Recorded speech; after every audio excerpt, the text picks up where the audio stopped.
bottom line? I could care less about Bitcoin. I don't know why I said anything about it.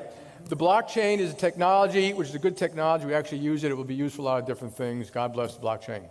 Cryptocurrencies and digital currencies, I think are also fine. JP Morgan moves $6 trillion around the world every day. We don't do it in cash. It's done digitally. Yeah. If it can be done digitally with the blockchain, so be it. But it'll still be a dollar cryptocurrency. What I have an issue with is a non-fiat cryptocurrency. Dollar, so crypto, sterling, euro, yen, they're all fine. I don't personally understand the value of something that has no actual value.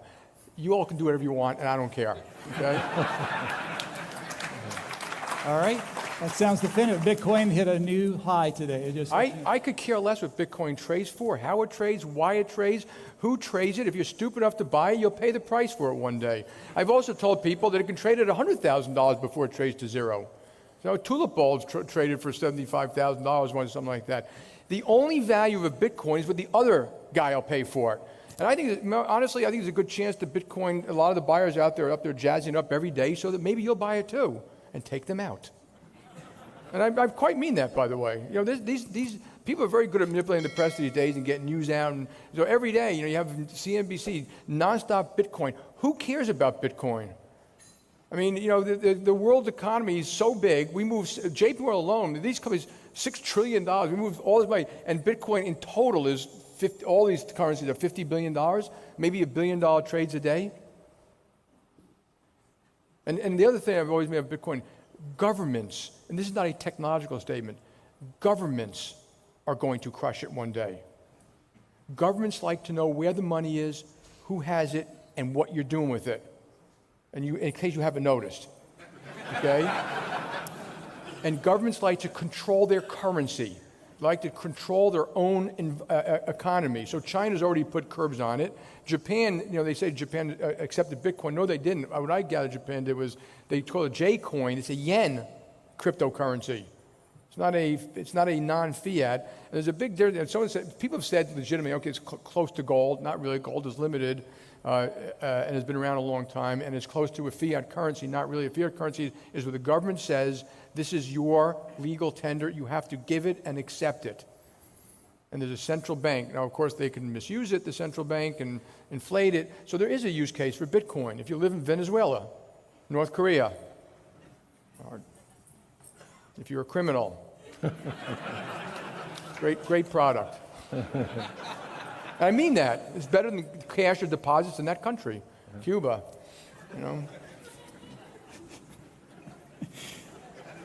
But this is the last time I'm ever going to answer a question about Bitcoin because I really don't care.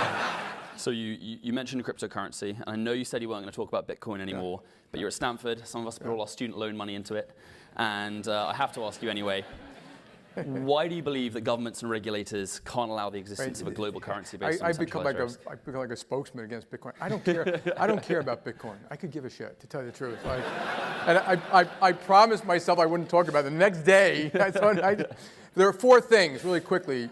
Blockchain is real. It's technology. It can be public or private. It can be for 5 people. It can be for 5 million.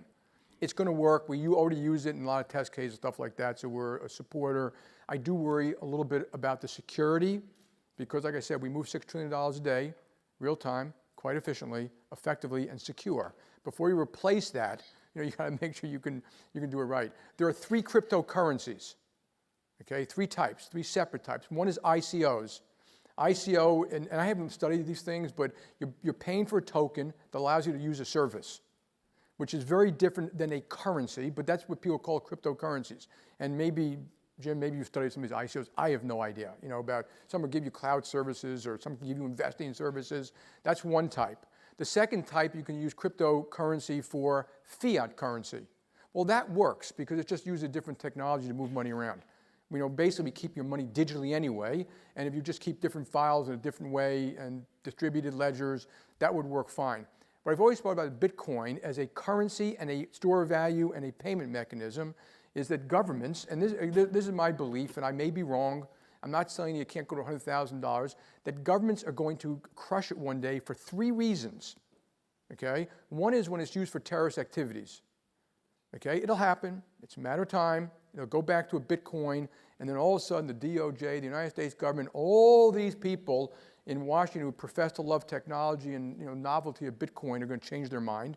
Number two, when a lot of little old ladies lose their money, because the speculative vehicle was allowed to exist by the United States government, and they're going to lose their money and they're going to be pounding, you should have done something about it. And number three is the most important, whenever a government forms itself and you go to any country in the world, pull out the currency, look at the date, that fiat currency was formed by that government with the central bank because governments like to control their currency. They like to know who has it, where it's going, why it's going, when it went, et cetera.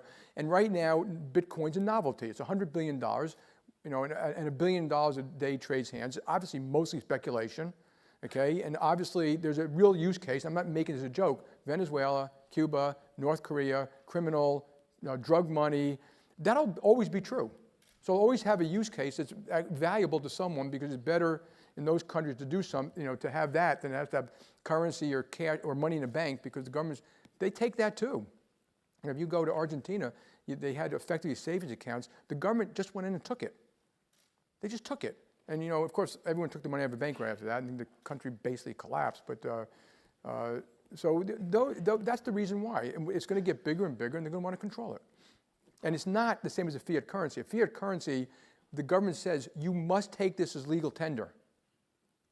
And at par, effectively, cash, at par. And it's always worth par. And I don't know why a crypto dollar would ever be something that, a store of value would be worse than a crypto Bitcoin. So, that's my view. And I may be wrong, which I doubt. But